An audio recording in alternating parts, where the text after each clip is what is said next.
Hello, everyone, and welcome to a top 10 list that contains three teammates from a dynasty, a pair of guys who had a more famous NHL brother, a singer, a movie star, and some absolute legends from the Hockey Hall of Fame.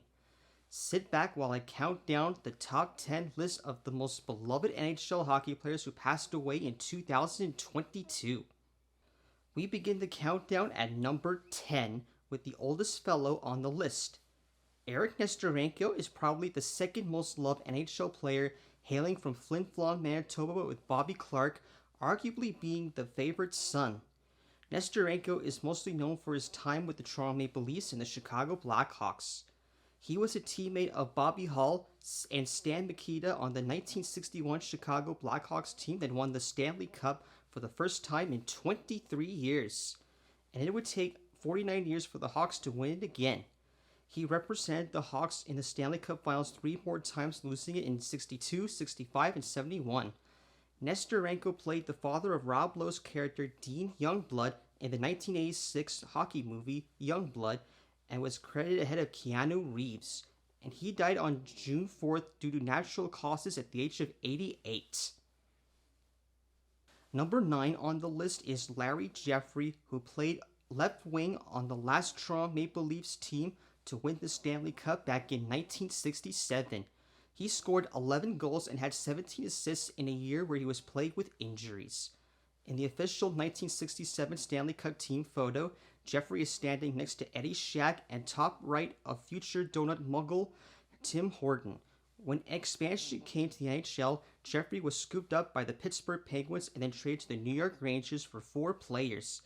He suffered a knee injury in the preseason and would never play hockey again.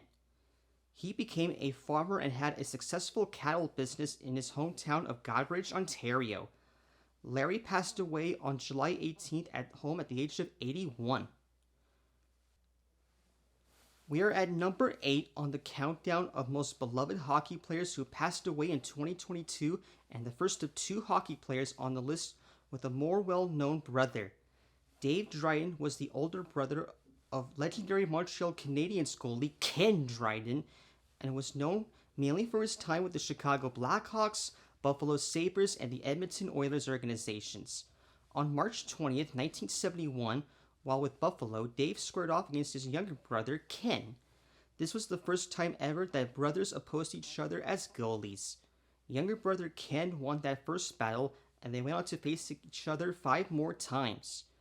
And after his retirement, he was the chairman of Sleeping Children Around the World, which provides beds to children in developing countries. Dave died on October 4th due to complications following surgery for chronic thromboembolic pulmonary hypertension. He was 81. Number 7 on the list was voted one of the 100 greatest Leafs of all time. Jim Pappin won the Stanley Cup with the Leafs in 1964, but was more famous for scoring the winning goal in the last Stanley Cup win for the Toronto Maple Leafs back in 1967. His reward for scoring the cup-winning goal was to be traded to the Chicago Blackhawks. The trade disgusted him so much that he gave away his Stanley Cup ring to his father-in-law, who then lost it in the sand at Vero Beach, Florida. Many people considered that the start of the Leafs' curse and the reason that they have not won the cup in 56 years.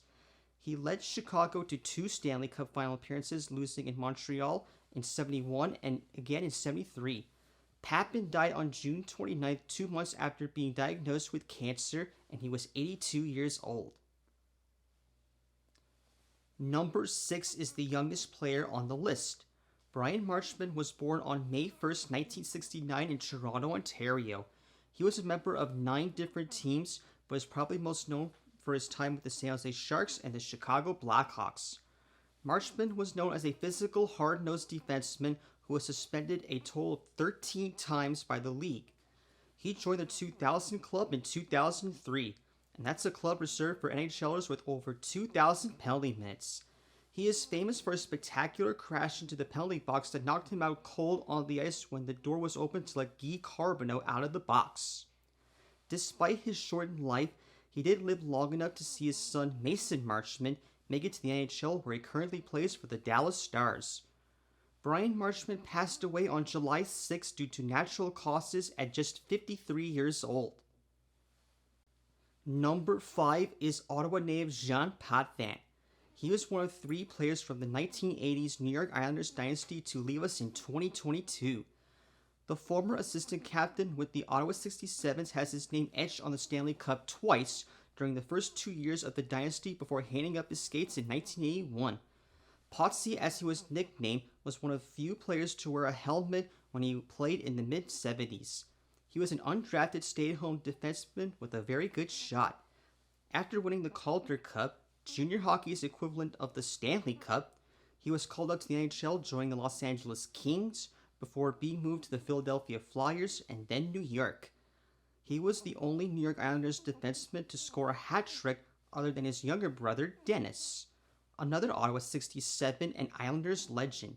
Jean passed away in hospital on March 15 at the age of 72 in Weston, Florida, after battling health issues for several years, including a liver transplant.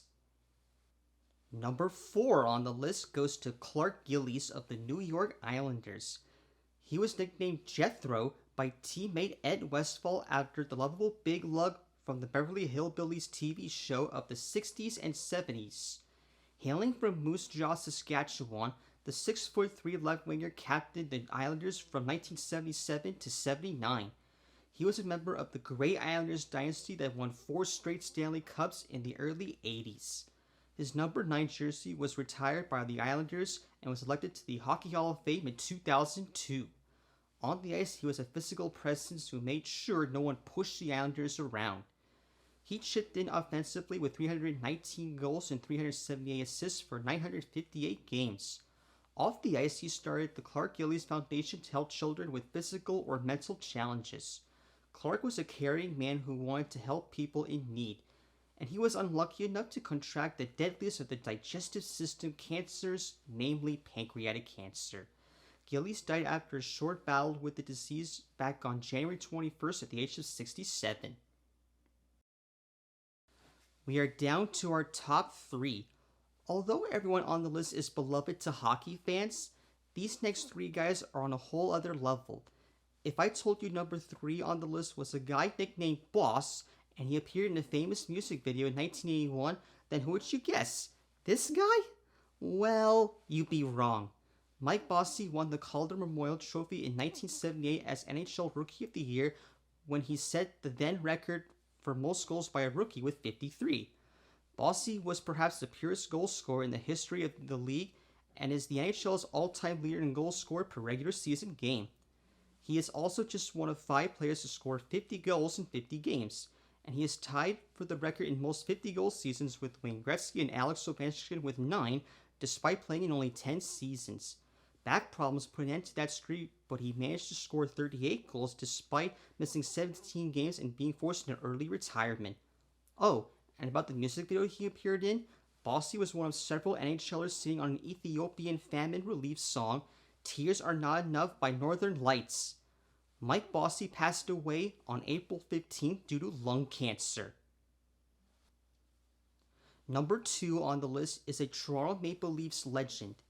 Even though the Leafs are the kind of team that you would either love or hate, no one hated the man who is number 2 on the list of the most beloved NHLers who passed away in 2022.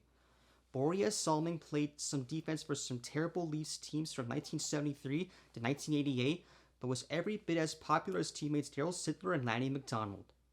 The King, as Salming was nicknamed, is still the second all-time leading scoring defenseman to hail from Sweden, and he is 54 points ahead of Erik Karlsson. Only future Hall of Famer Detroit Red Wing Nicklas Lidstrom has more points. He remains the all-time leader in assists for Toronto, and in 1996 became the first European inducted to the Hockey Hall of Fame. The Leafs raised his number 21 to the Raptors in 2016, and Salming was diagnosed with ALS or Lou Gehrig's disease in July of 2022 after experiencing some muscle twitching in February. He came to Canada for medical treatment where he was prescribed the drug Albreesia. He was not permitted to bring the drug back to Sweden and passed away on November 24th at the age of 71 after apparently seeking medically assisted suicide. And now we come to number 1 on the list, the most beloved hockey player who passed away in 2022. And whether you knew him as the Flower or Les de Mont Blanc, one thing is for sure: you know this guy, pardon the pun. As a junior player, Guy Lafleur played 2 seasons for the Quebec Ramparts, scoring 103 goals in his first season, and if that wasn't ridiculous enough, 130 goals the following year. Guy Lafleur was a 5-time Stanley Cup champion with the Montreal Canadiens in the 1970s. He was the first player to score 50-plus goals as well as 100-plus points in 6 straight years. Lafleur led the league in scoring 3 times, and wherever he went, chants of Guy, Guy, Guy followed the man who won the Hart Memorial Award as league MVP twice in 77 and 78, as well as winning playoff MVP in 77. Guy retired at the request of the Montreal front office, but wasn't ready for the rocking chair just yet, made a comeback with the New York Rangers. He followed up on a good run on Broadway by returning to the city where his career began. The Flower ended his NHL career playing 2 seasons with the Canadiens' arch rivals, the Quebec Nordiques, but the Flower was so well loved that Habs fans never resented him for it. The top point getter in all of Montreal Canadiens history died on April 11th after a 13-month battle with lung cancer. And there you have it, the top 10 list of the most beloved NHL players who passed away in 2022. I can't recall another year where we lost so many great hockey players, so rest in peace to all these hockey players who gave us so many great memories.